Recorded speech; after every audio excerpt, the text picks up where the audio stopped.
Missing is out in theaters, new film from the writing team behind Searching, the 2018 film that used really unique filmmaking techniques and methods to tell its story. Missing has been marketed as kind of a sequel. It really isn't. The story is completely separate. You don't need to know the previous film at all.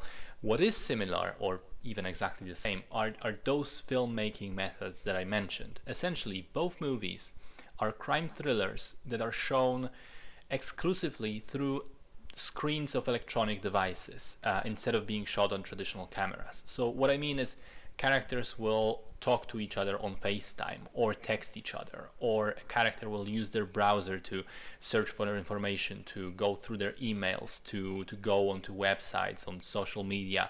They will access security camera footage or live streams to find stuff out.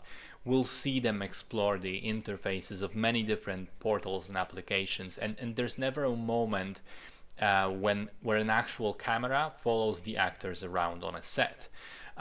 The story this time around follows June, an 18-year-old girl whose mom leaves for a trip to Colombia with her boyfriend.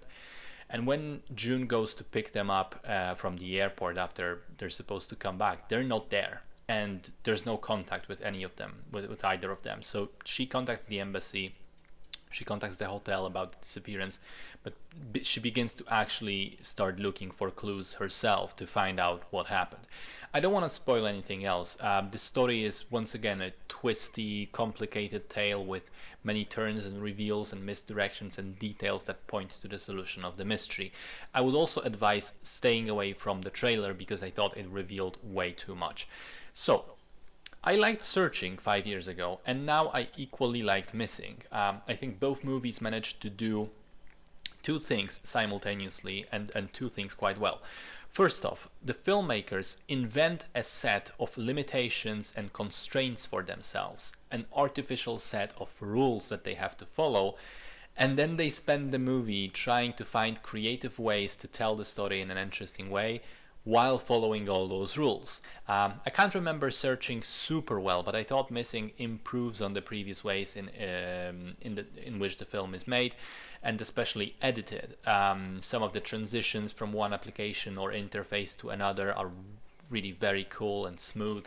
There is also one very powerful moment when the camera pulls back from what we think is a computer screen, only to reveal that it's a single window on a larger screen, and reveal of that and the things around it is something, that changes the way we saw things and the way we think about what's going on.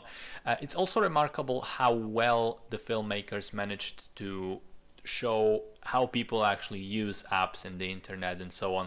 Very often when, for example, texting is shown in movies or TV shows, it looks very unrealistic.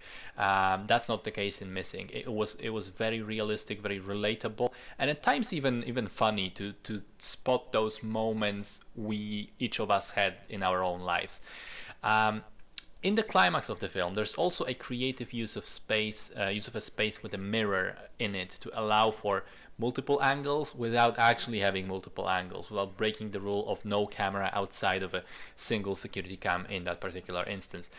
So the film has a gimmick and it executes well on that gimmick, but, and this is the second thing that Missing succeeds at, it is also simply a well-made thriller.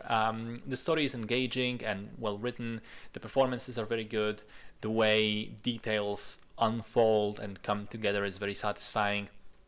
And those moments when a character figures out some detail or realizes something work amazingly, because it's never something pulled out of the writer's ass. It always makes sense, and you realize that the pieces were there for you to see and for the characters to see, but you just didn't see them until it was time. Overall, I'd say Missing was perhaps slightly better than Searching, but again, my memory of Searching is not particularly fresh right now. In any case, I think that any differences between the two of them is small, and both are very competent films. If you liked Searching then, or if you like thrillers in general, be sure to check out Missing.